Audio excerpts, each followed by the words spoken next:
Kini saatnya berdiri di altar Tuhan, sebab Allah yang Maha Kudus tidak percaya hadir di tempat ini.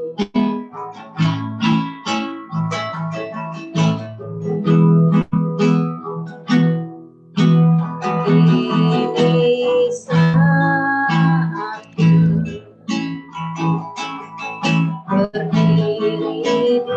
altar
Allah yang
di surga.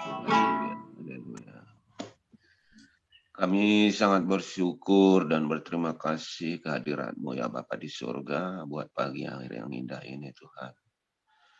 Jika kami masih boleh diberi Tuhan beri kesehatan, sukacita dan sejahtera. Kami boleh masih bernapas menikmati kebaikan-kebaikan Tuhan. Menyatakan perbuatan-perbuatan Tuhan kepada setiap hidup kami. Kami bersyukur ke hadapan-Mu ya Bapa di pagi hari yang indah ini di hari Minggu. Kami mau menyenangkan hati Tuhan. Tuhan telah memberkati hidup kami di minggu ini, semua aktivitas kami Bapa kami boleh lakukan sesuai dengan kehendak-Mu. Terima kasih Bapa. Pagi hari ini kami mau kembalikan kehadirat-Mu, kami mau menyenangkan hati Tuhan. Melalui pujian, penyembahan, doa, bahkan pagi hari ini kami mau mendengar isi hati Tuhan. Biarlah kami tetap terus Tuhan mau belajar menyenangkan hati-Mu supaya kami layak di hadapan-Mu. Bapa di surga, Tuhan berkati ibadah kami ini Tuhan. Hadirkan Roh Kudus-Mu di tengah ibadah kami ini ya Bapa. Karena kami rindu Tuhan, kami rindu selalu dihibur oleh Roh Kudus. Supaya sukacita dan sejahtera itu menjadi milik kami. Tuhan berkati semua kami yang hadir, juga yang mau akan hadir Bapa. Tuhan kumpulkan kami Bapa. Biar kami boleh menikmati hadirat-Mu di melalui Zoom ini ya Tuhan. Tuhan memberkati semua pelayan-pelayan Tuhan pagi hari ini. Biar kami semua boleh menjadi berkat buat alam semesta yang Tuhan ciptakan ini. Bapa, siaplah kami mau menyenangkan hati Tuhan. Berkaryalah bagi kami semua ya Bapa, kami siap Tuhan. Di dalam nama Tuhan Yesus kami berdoa. Haleluya. Amin.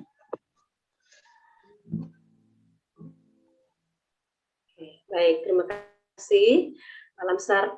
Bapak Ibu Saudara, saya percaya bahwa jika ada roh Allah dalam diri kita, roh terhebat, terbesar, roh yang punya kuasa, kendali luar biasa, adalah Allah itu sendiri, maka kita akan mau bersukacita, menari-nari bagi Tuhan kita.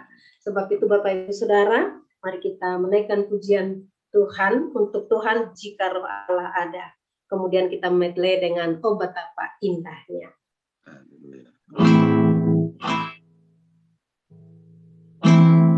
Oke, kita menaikkan pujian bersama-sama jika roh Allah ada di dalam bukan menari.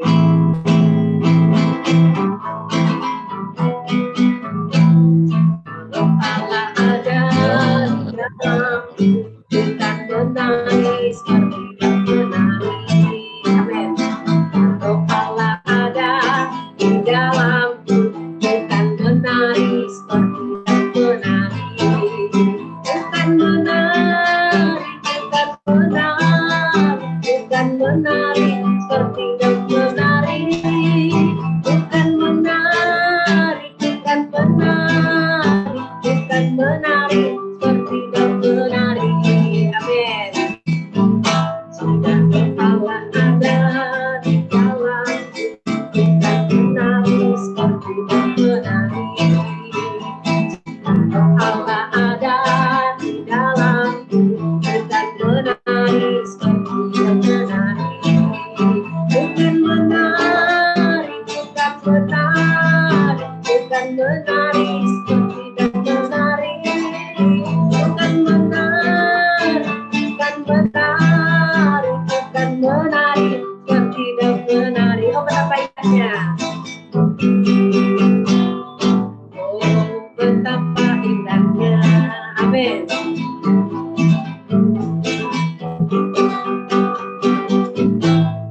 Oh, betapa indahnya dan betapa eloknya bila saudara seiman hidup dalam persatuan, bahu-bahu di kepala harum, jangkut dan jubahnya turun seperti embun yang dari Hermon mengalir ke Sion. Kesanlah diperintahkan Tuhan agar berkat-berkat dicurahkan kehidupan untuk selamanya. Oh, betapa indahnya, amin, betapa indahnya. Oh, betapa indahnya dan betapa eloknya bila saudara seiman hidup dalam persatuan, bahu-bahu di kepala harum, yang terjangkut dan jubahnya turun seperti embun yang dari Hermon mengalir ke bukit Sion. Kesanlah diperintahkan Tuhan agar berkat-berkat dicurahkan kehidupan untuk selamanya. Oh, betapa indahnya.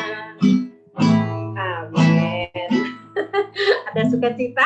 Saya sangat percaya Roh Allah yang berkuasa itu selalu membuat kita penuh kebahagiaan dan penuh sukacita, karena itu adalah anugerah yang tidak dapat diberikan oleh dunia kepada kita. Amin. Baik, Bapak Ibu Saudara terkasih dalam nama Tuhan, kita akan mendengarkan kesaksian yang akan disampaikan oleh hambanya Ibu Tiar. Silahkan Ibu. Waduh, salam Bapak Ibu semua. Terima kasih buat waktunya. Pagi ini saya akan bersaksi bagaimana saya sembuh ya dari sakit saya. Jadi setahun yang lalu saya itu divonis oleh dokter penyakit insomnia ya. Jadi saya sudah berobat ke beberapa dokter dan saya minta kasih obat tidur. Insomnia itu sulit tidur ya, susah tidur. Jadi setiap malam itu saya terjaga bisa itu 2 jam sekali, bahkan pernah 1 jam sekali. Dan itu sangat menyiksa. Orang sedang tidur terlelap tapi kita nggak bisa tidur dan mata segar banget, segar seperti siang hari. Dan itu sangat menyiksa saya sehingga saya takut berkunjung ke rumah saudara. Kenapa? Karena kalau saya di rumah saudara nggak tidur kan dikira saudara ngapain ini orang, jangan-jangan dia pikiran mereka negatif. Jadi saya ke rumah anak pun saya tidak berani menginap. Jadi saya harus kembali pulang ke rumah kalau pada saat itu. Nah kemudian saya udah berobat, dokter tidak mau ngasih obat, hanya dianjurkan Ibu banyak olahraga dan dikasih vitamin seperti itu. Nah pada waktu itu tekanan darah saya rendah. Memang saya dasarnya memang rendah, paling 100 gitu ya, per 70 per 80 gitu. Nah kemudian saya ini semenjak saya bergabung mulai Januari ya, pertengahan Januari saya gabung di The Power of Love ya.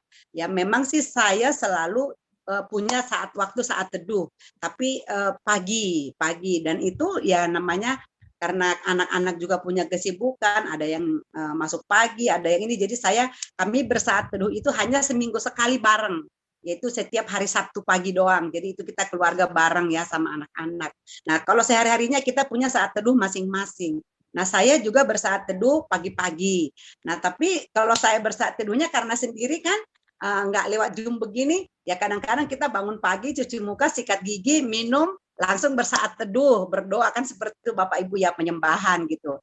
Nah itulah yang saya lakukan. Nah setelah bergabung di The Power of Love ini kan harus setiap pagi bangun dan itu waktunya pas ya, jam 4:30 gitu. Nah baru-baru sih saya risih gitu, makanya saya waktu itu berpikir gini, aduh saya nggak mau deh jadi pengurus di The Power of Love, saya cukup jadi simpatisan saja. Kalau saya ada waktu, lagi mood, saya akan bangun. Tapi kalau lagi enggak, ya enggak gitu kan. Nanti saya punya juga saya teduh sendiri kok gitu. Ngapain harus bangun pagi-pagi gitu, seperti itu. Nah, Tapi berjalan waktu saya ikutin, dan satu waktu gini, ketika saya saat teduh itu ikut The Power of Love itu, karena kita di Zoom, ya saya risih gitu, kok kayaknya nggak enak ya kalau nggak mandi. Jadi udah terbiasa kan cuci muka doang, pakai lipstik, ibu-ibu ya. Terus tapi saya risih banget, kok kayaknya badan gatal, nggak nyaman. Nah, akhirnya besoknya itu saya pikir, saya beranikan harus mandi, biarin gitu kan. Nah, kemudian saya coba mandi. Nah, rupanya nggak apa-apa, saya nggak sakit gitu kan. Saya itu berlanjut sampai setelah seminggu, ternyata saya pelan-pelan saya bisa tidur nyenyak. Jadi siang itu juga saya bisa tidur 1 jam istirahat, dan malam itu saya udah bisa tidur pulas, hanya 1 kali terbangun malam, sekitar jam 1 sampai jam 2 itu ya. Nah, seperti itu. Jadi sudah teratur jam tidur saya. Saya pikir, wah hebat juga ya. Kok lama-lama ternyata kebiasaan, karena kita sudah mandi pagi, kemudian juga saya sebelum mandi itu karena memang cuaca agak dingin, di tempat saya agak dingin ya, sejuk. Saya olahraga olahraga ringan, saya jalan beberapa ini di sekitar rumah aja keliling. Nah, saya baru minum air hangat, baru saya mandi kan, seperti itu. Nah, rupanya itu yang menyembuhkan sakit saya, dan otomatis pastinya juga di dalam doa-doa ya. Kenapa? Karena kita kalau di saat breakout room itu, yang ditanya yang pertama, apa yang mau didoakan, Bu? Yang pertama pasti kesehatan ya. Dan semua saya lihat ibu yang lain, bapak yang lain juga seperti itu permintaannya. Nah, saya pikir wow gitu. Dan itu pun sebenarnya saya nggak sadari, saya sudah enak tidur, sudah ini udah pulas. Nah, cuman minggu kemarin itu tiba-tiba bapak pembina nanya di Zoom, Bu Tiara, apa yang didapat setelah 2 minggu jadi koordinator? Saya bengong, apa ya yang saya dapat ya? Saya pikir saya ngalir aja, saya bilang gini, oh iya Pak, saya nggak takut lagi mandi jam 4 pagi. Jadi yang saya dapat karena tiba-tiba nggak ada persiapan. Iya, saya nggak takut lagi mandi jam 4 pagi gitu kan. Nah, tapi saya diteguhkan ketika ditanya seperti itu, saya renungkan kembali, saya berdoa, saya bilang terima kasih Tuhan, ternyata saya sudah sembuh dari insomnia. Kemudian saya periksa tensi saya sudah 120/80. Wow, itu dahsyat sekali Bapak Ibu. Saya bilang, dokter saya sudah sembuh. Katanya apa obatnya? Saya kasih tahu. Bangun pagi, olahraga, mandi jam 4 pagi, tapi berdoa, yang terutama berdoanya. Nah, saya terima kasih buat The Power of Love ya, buat ibu-ibu. Jangan takut, saya mandi air dingin loh, bukan mandi air panas, nggak pakai shower, air dingin. Ya, dan itu membuat saya segar. Dan yang lucunya lagi kan saya pernah program diet, nggak pernah jadi. Nah, sekarang turun 3 kilo, wah. Belum ada sebulan ya, 3 kilo turun. Saya bilang Tuhan dahsyat. Kemudian saya diingatkan oleh firman Tuhan seperti ini. Makanya katanya, ingat tuh Matius 6 ayat 33 katanya, carilah dahulu kerajaan Allah dan kebenarannya, semua ditambahkan kepadamu. Jadi Tuhan kita dahsyat Bapak Ibu ya. Saya sangat bersuka cita. Yuk semangat terus ya. The Power of Love is the best ya. Bersama dengan Yesus. Amin. Oke, Tuhan berkati. Semoga jadi berkat kesaksian saya. Ya. Saya kembalikan ke host. Terima kasih Bu Tiar. Berkat yang luar biasa. Memang betul mencari Tuhan dan kerajaannya, maka semua akan ditambahkan kepadamu. Apa yang dirindukan, bahkan yang luar biasa diharapkan, dijawab oleh Tuhan. Haleluya. Bapak Ibu Saudara, puji nama Tuhan. Tuhan memberkati ibu dan keluarga dan terus memberkati kesehatan. Dan setiap hal menjadi kerinduan dan harapannya akan terus ditambah-tambahkan oleh Tuhan. Kita akan menaikkan pujian sebelum kita mendengarkan firman Tuhan yang akan disampaikan oleh hambanya. Kau sungguh indah, tiada taranya. Sungguh indah tiada taranya.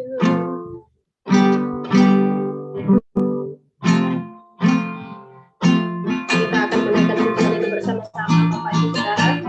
Tuhan kita sungguh indah, kita kagum hormat akan Dia.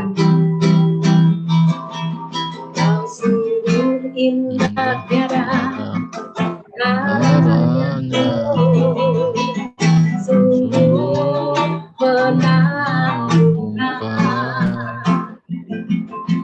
sungguh ajaib untuk dimengerti,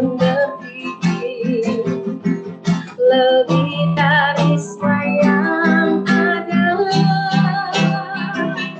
nikmatmu tiada terselami. kasih-Mu dalam tak terduga.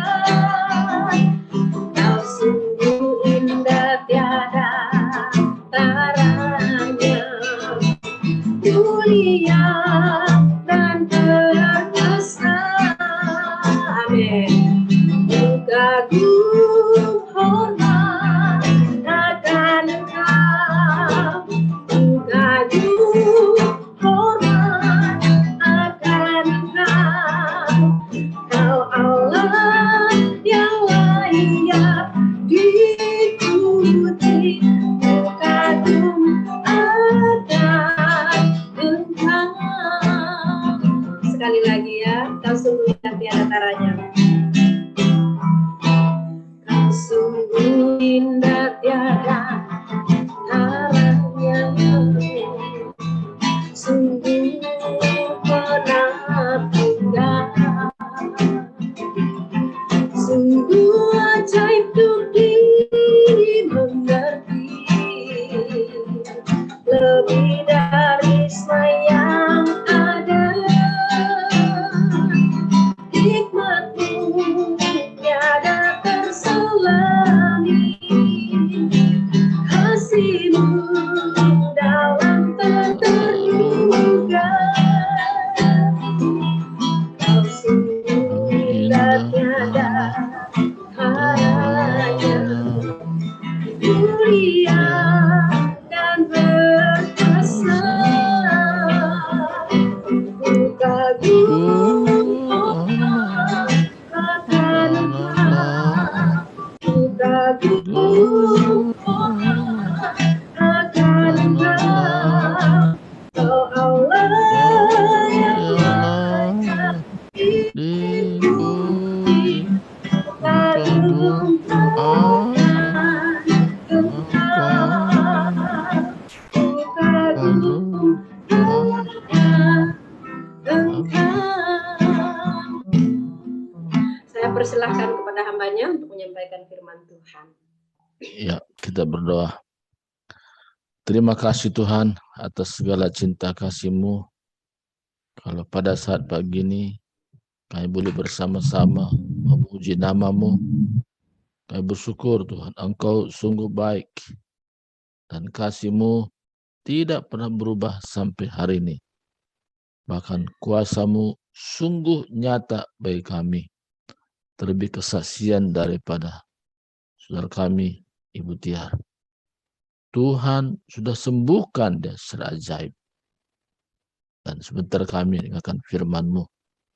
Pengurapan-Mu turut atas kami, sehingga firman-Mu yang kami dengar membuat dampak yang sangat baik untuk hidup kami sehari-hari. Berfirmanlah Engkau Tuhan, kami siap mendengarkannya. Dalam nama Kristus kami berdoa. Amin. Selamat pagi buat semua yang sudah hadir hari ini. Animonya luar biasa ya.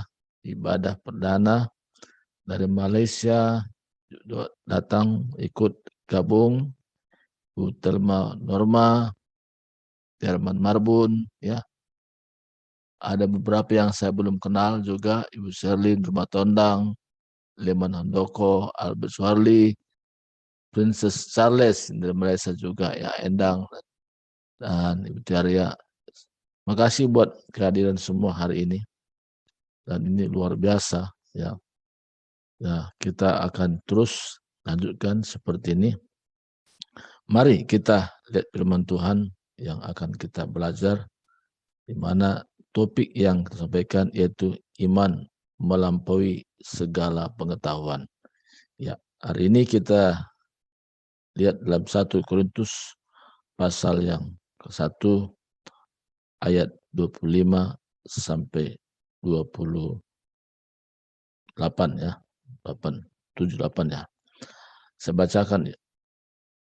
Sebab yang bodoh dari Allah lebih besar hikmahnya daripada manusia, dan yang lemah dari Allah lebih kuat daripada manusia. Ingat saja saudara-saudara, bagaimana keadaan kamu ketika kamu dipanggil menurut ukuran manusia. Tidak banyak orang yang bijak tidak banyak orang yang berpengaruh, tidak banyak orang yang terpandang. Tetapi apa yang bodoh bagi dunia dipilih Allah untuk memalukan orang-orang yang berhikmat, dan apa yang lemah bagi dunia dipilih Allah untuk memalukan apa yang kuat, dan apa yang tidak terpandang dan yang hina bagi dunia dipilih Allah, bahkan apa yang tidak berarti dipilih Allah untuk menegakkan apa yang berarti. Saudaraku kasih Tuhan, ayat ini sangat jelas. Di sini kata bodoh ya tidak arti bahwa kita tidak punya daya tangkap bagus. Tapi kata bodoh di sini artinya karena kita memang belum belajar. Belum belajar, ya. Jadi kalau ayat ini saya bacakan di dalam bahasa Inggris ayat 27, but God chose what is foolish in the world to shame the wise. God chose what is weak in the world to shame the strong. Saudara kasih Tuhan, ayat ini sangat jelas bagaimana Tuhan memakai orang-orang menurut ukuran dunia karena belum belajar. Tapi karena belajar bersama Tuhan melalui firman-Nya, jauh hidupnya tampil beda dengan orang-orang dunia. Nah, ini janji Tuhan ya, janji Tuhan buat setiap orang. Nah, karena menurut ukuran dunia ini kan apa yang kelihatan. Tapi menurut ukuran Tuhan bukan mulai dari apa yang kelihatan, tapi apa yang tidak kelihatan. Tuhan bekerja melalui apa yang tidak kelihatan dan itu menimbulkan dampak apa yang kelihatan. Seringkali mungkin dalam hidup kita ada sebagian orang memandang kita sebelah mata. Siapa sih Ibu Tiar? Siapa sih misalnya Pak Charles Sambora, siapakah Pak Lamsar. Jadi orang kadang-kadang memandang sebelah mata. Karena apa? Ukuran manusia dengan ukuran Tuhan itu sangat jauh berbeda. Karena ukuran Tuhan itu bukan apa yang kelihatan, tapi apa yang tidak kelihatan. Karena apa? Sifatnya ada di dalam hati manusia. Nah, ini sangat penting. Jadi kalau kita mengetahui hal ini, maka kita mulai membangun dari hal-hal yang tidak kelihatan, yaitu persekutuan dengan Tuhan lewat saat teduh seperti ini. Siapa yang menduga bahwa lewat persekutuan seperti ini ada kesembuhan? Yang tadinya dokter pun tidak bisa berbuat banyak. Dokter juga serba bingung, apakah kasih obat apa enggak. Jadi dokter pun tidak mau ngambil risiko dengan tindakannya. Tapi dokter atas dokter, Yesus Kristus, bisa mengadakan sesuatu kesembuhan di luar apa yang kita pikirkan, di luar daripada apa yang timbul dalam hati kita. Tuhan nyatakan, Tuhan bekerja melalui sikap hati kita, bagaimana kita meresponi firman Tuhan. Ini yang sangat penting. Jadi kalau kita meresponi firman Tuhan dengan segenap hati, sesuatu yang luar biasa terjadi. Sehingga tadinya orang milik kita sebelah mata bahasa sekarang, atau melihat rendah, memandang rendah.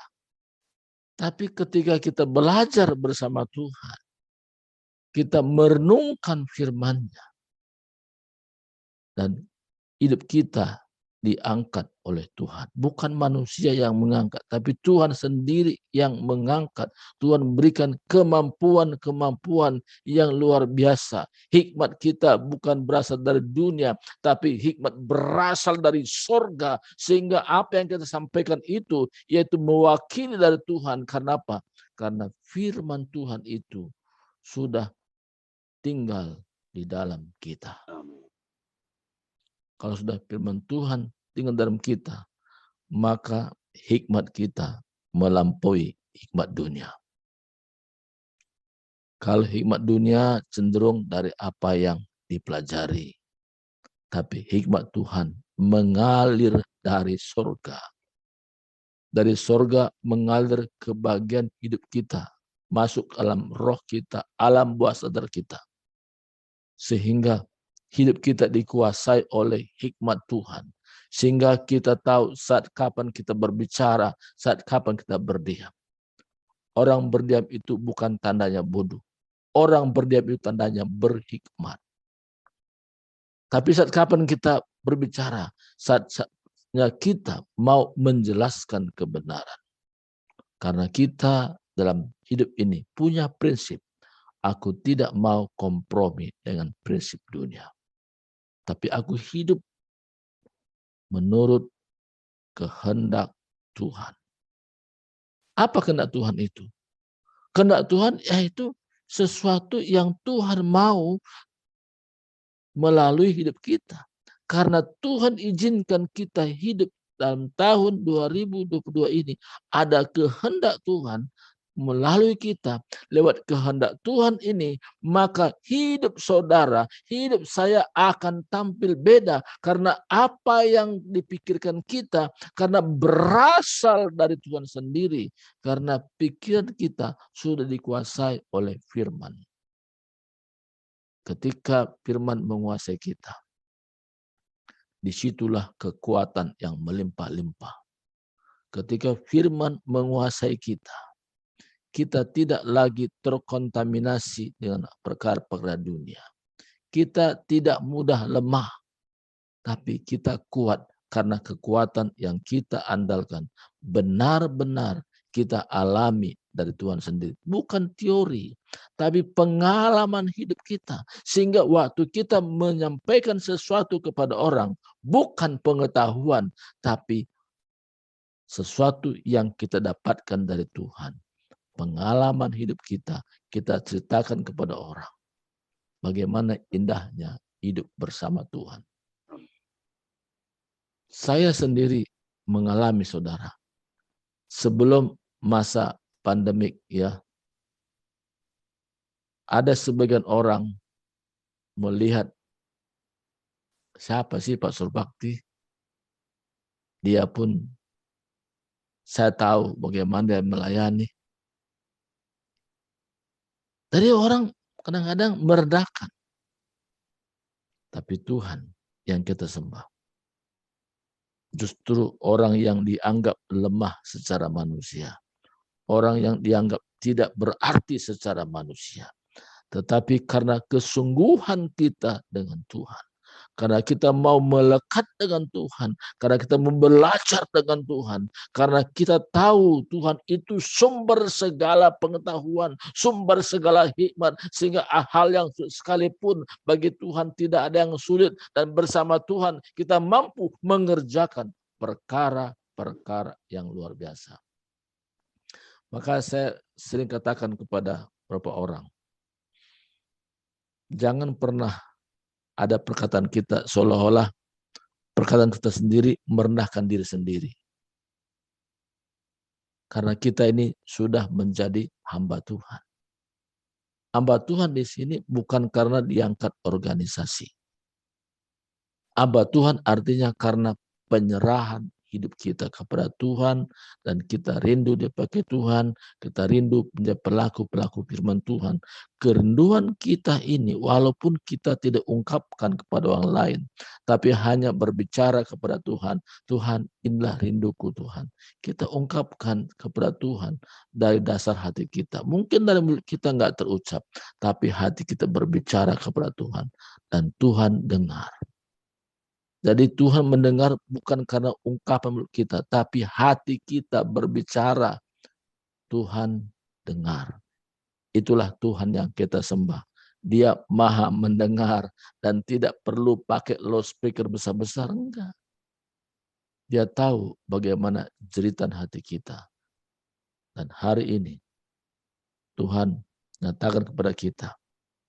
Kita mungkin tadinya orang yang tidak dianggap oleh orang lain. Tapi hari ini kabar sukacita buat kita. Bahwa pada waktunya kita semua sebagai pengikut Tuhan. Mungkin pada awalnya orang merendahkan kita. Tapi ketika Tuhan angkat kita, tidak ada yang bisa menurunkan. Kenapa? Kalau Tuhan yang mengangkat, Tuhan yang bertanggung jawab, dan Tuhan punya rencana. Kenapa kita dibawa ke satu pengalaman kepada tingkat berikutnya? Karena ada rencana Tuhan.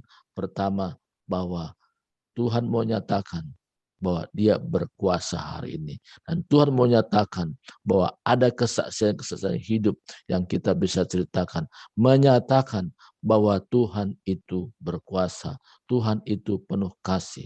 Apa yang tidak mungkin menurut manusia, itu menjadi mungkin. Kenapa bisa begitu? Karena penyerahan kita kepada Tuhan. Tuhan itu luar biasa untuk menanggapi setiap doa-doa kita. Nah ini saudaraku. Tapi apa yang boros bagi dunia dipilih Allah untuk memalukan orang-orang yang berhikmat. Bayangkan. Dipilih Allah. Dan kalau Tuhan yang sudah memilih, dan Tuhan itu tidak pernah salah pilih. Ya, tidak pernah salah pilih. Maka kita berkata, terima kasih Tuhan kalau Engkau sudah memilih saya jadi hamba-Mu.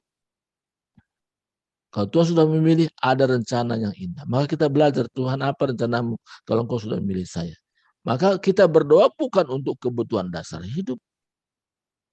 Tapi kita berdoa supaya kita dipimpin Tuhan ke satu proyek mega ilahi. Proyeknya Tuhan yang besar dan luas ini, dan kita ikut terlibat di dalamnya. Dan di sana Tuhan nyatakan bagaimana kuasanya dasar itu menyertai setiap orang.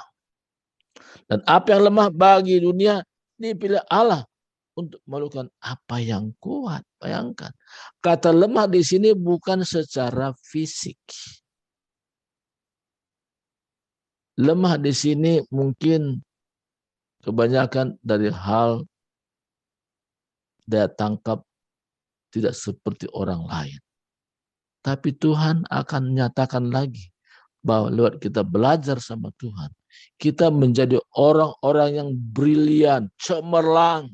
Kenapa? Karena segala penghambat, penghalang selama ini Tuhan sudah singkirkan. Karena kita memohon Tuhan segala penghalang, aku berdoa supaya kuasa Tuhan nyatakan, dan terjadi penghambat penghalang itu sudah disingkirkan. Kenapa? Karena kita berdoa, minta kepada Tuhan supaya benar-benar hikmat Tuhan nyata. Saat kapankah kita perlu hikmat Tuhan itu? Saat kondisi di mana kita diperhadapkan dengan sesuatu masalah. Kita tidak mengerti secara manusia jalan keluarnya. Tapi Tuhan memberikan jalan keluarnya.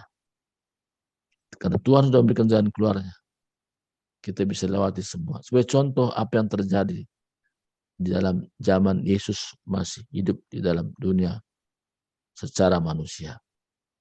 Kadang-kadang kelompok orang Farisi, orang Saduki mencari-cari kesalahan Yesus. Dari sisi mana disalahkan? Maka kadang-kadang ada orang kedapatan berdosa, berzina, dibawa ke depan Yesus. Ini Yesus, ini kami tangkap dia lagi berdosa. Menurut hukum Taurat Musa, orang ini harus dirajam dengan batu. Tapi bagaimana pendapatnya? Yesus tidak langsung bicara. Dia hanya tulis-tulis di tanah. Ketika Yesus bicara waktu dia bangkit, silakan di antara saudara, siapa yang tidak pernah berbuat dosa, rajamlah perempuan ini. Perkataan Yesus menyadarkan setiap manusia. Sehingga mulai dari yang tua sampai kepada yang muda, meninggalkan mereka, hanya tinggal Yesus dan perempuan ini. Dan Yesus tanya kepada perempuan ini, di mana orang itu semua? Sudah pergi. Yesus bilang, mulai sekarang jangan lagi berbuat dosa. Aku pun tidak menghukum engkau. Itu hikmat. Jadi banyak hal yang kita hadapi dalam hidup ini, ya, yang kita rasanya sulit untuk kita sampaikan, tapi hikmat Tuhan membawa kita ke satu pengalaman-pengalaman baru. Demikian juga Salomo, yang dia bukan minta kekayaan, tapi minta hikmat. Ketika dihadapkan dengan dua perempuan yang punya anak, tapi anak yang satu mati, yang satu hidup, nggak tahu yang mana ibunya. Tapi hikmat Tuhan. Disitulah Tuhan nyatakan yang mana ibu asli, mana ibu yang palsu. Saudaraku kasih Tuhan. Jadi pada saat hari ini, iman itu melampaui segala pengetahuan. Artinya di sini bahwa melalui iman kita itu sebagai dasar untuk kita terhubung dengan Tuhan. Pertama, terhubung karena keselamatan. Jadi keselamatan itu karena iman sebagai jembatan. Sebab oleh karunia kamu diselamatkan melalui iman. Itu bukan hasil usahamu. Itu bukan hasil pekerjaan. Jangan seorang pun memegahkan diri hal ini. Jadi iman itu luar biasa, dasarnya itu. Maka the power of love ini yang pertama dibangun bagaimana pondasi ini benar. Supaya apa? Supaya kita semua yang tergabung dalamnya tidak mudah digoyahkan dengan kondisi situasi apapun yang kita dengar. Apa sekarang ini? Waduh, berita-berita yang kadang-kadang menakutkan. Tapi berita dari surga tidak pernah berita menakutkan. Tapi berita sukacita, berita ketentraman, berita yang membuat kita tetap tenang dalam situasi yang mungkin secara manusia nggak mungkin tenang. Karena ketenangan kita bukan karena perkara dunia ini. Karena kerajaan Allah bukan soal makan dan minum, tapi soal kebenaran, soal damai sejahtera, sukacita oleh Roh Kudus. Dan hari ini saya percaya bahwa kita yang tergabung hari ini kita akan mengalami satu pembaruan dan terus pembaruan sehingga hidup kita benar-benar tidak sama seperti dulu. Hidup kita berbeda dari hari ke hari. Cara kita memandang orang berbeda dari hari ke hari. Ini yang Tuhan mau. Saudara kasih Tuhan. Dan hari ini mari kita tingkatkan berhubungan dengan Tuhan. Yang kita andalkan bukan kekuatan manusia, tapi hikmat dari surga. Saudara kasih Tuhan, saya jumpai beberapa orang. Ketika saya tanya, kenapa kamu jadi orang Kristen? Oh, karena saya memang dari keluarga Kristen, dari kakek Kristen, bapak Kristen. Otomatis saya menjadi orang Kristen. Tapi saya tanya mengenai imannya. Bagaimana suatu ketika kalau kamu meninggal, apakah kamu yakin pas selamatkan? Oh, saya nggak yakin, Pak. Kenapa nggak yakin? Oh, banyak dosa saya. Banyak dosanya. Dia nggak yakin. Terus kalau gitu, kenapa kadang kamu ibadah? Iya, mana tahu kalau saya ibadah nanti, ya ada kemurahan lah. Saya bisa masuk surga. Dengan harapan-harapan. Ada juga tipe yang kedua. Kenapa kamu nanti ibadah kepada Tuhan? Ya, saya kan butuh hidup saya berubah. Saya kan masih kondisi ekonomi saya morat-marit. Mana tahu dengan datang kepada Tuhan ada perubahan dalam hidup. Saya tanya, kamu ketika kamu meninggal dunia nanti, yakin nggak kamu surga? Ya, kalau itu mah terserah Tuhan lah. Tuhan yang berdaulat lah. Kita nggak bisa berkata yakin. Karena itu kuncinya di Tuhan. Tapi tipe yang ketiga. Ketika ditanya. Suatu ketika kau meninggal dunia. Apakah kamu yakin masuk surga? Yakin. Kenapa kamu yakin? Apakah syarat masuk surga itu karena berbaik? Bukan, Pak. Syarat untuk masuk surga beriman kepada Yesus dengan sungguh-sungguh. Karena Yesus Kristus sudah menyerahkan nyawanya di kayu salib. Dia sudah ambil alih hukuman dosa manusia di kayu salib, termasuk dosa saya. Waktu dikatakan sudah selesai, artinya proses hukuman dosa yang harus manusia tanggung, Yesus sudah selesaikan di salib. Hanya karena berimanlah kepada Yesus dengan iman yang benar. Dan saya sekarang bukan lagi orang berdosa, tapi orang yang sudah dibenarkan oleh karya Yesus. Di mana dosa saya sudah diselesaikan, lunas dibayar. Sekarang, saudaraku, banyak orang yang masih tipe pertama, tipe kedua. Kita sudah masuk pengertian bahwa kita sudah selamatkan. Karena kita yakin bahwa utang dosa kita sudah Tuhan selesaikan. Nah, maka dari hari ke hari, hikmat-hikmat itu akan terus bekerja. Tidak ada penghalang. Sehingga kita yang tadinya merasa tidak ada apa-apanya, tetapi bersama Tuhan kita bisa melampaui segala hikmat-hikmat dunia ini. Kenapa? Karena pertama Tuhan sudah pulihkan kita. Kita yang tadinya tidak berarti, sekarang menjadi orang berguna. Orang yang akan dipakai Tuhan dengan hikmat-hikmat itu sendiri. Saudaraku, dan pagi hari ini, kabar sukacita bagi kita bahwa kita layak dipakai Tuhan, bukan karena embel-embel gelar. Dan ada sebagian orang berkata, kalau belum ada gelar, STH, MTH, belum bisa melayani. Tapi kabar sukacita bagi kita. Kita layak melayani pertama. Karena kita sudah ditebus dengan darah yang mahal. Kedua, karena kita memang serius mau mengabdikan diri, ambil bagian dalam proyek Tuhan. Dan selanjutnya, ada hikmat-hikmat Tuhan melampaui hikmat dunia bekerja dalam kita masing-masing. Karena iman itu melampaui segala pengetahuan. Dan itu Tuhan buktikan buat kita yang hadir pada saat ini. Tuhan berkati, mari kita berdoa. Terima kasih Tuhan atas segala kasih-Mu. Engkau luar biasa, Engkau ajaib, Engkau perkasa. Pada saat ini Tuhan, kami rindu agar hidup kami dari hari ke hari luar biasa dipakai Tuhan. Bukan karena ada sesuatu gelar yang kami sandang, tetapi kami percaya kepada Tuhan.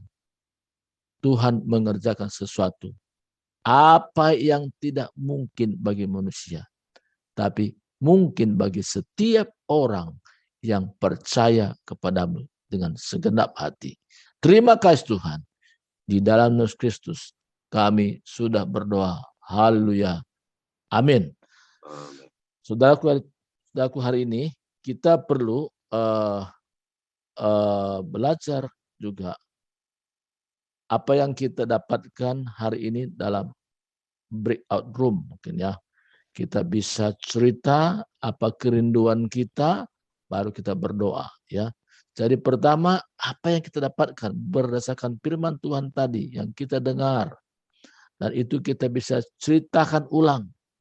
Dan baru kita saling mendoakan satu dengan yang lain. Nanti ada 3 orang, ada 4 orang ya. Saya ajak kita untuk masuk breakout room ya.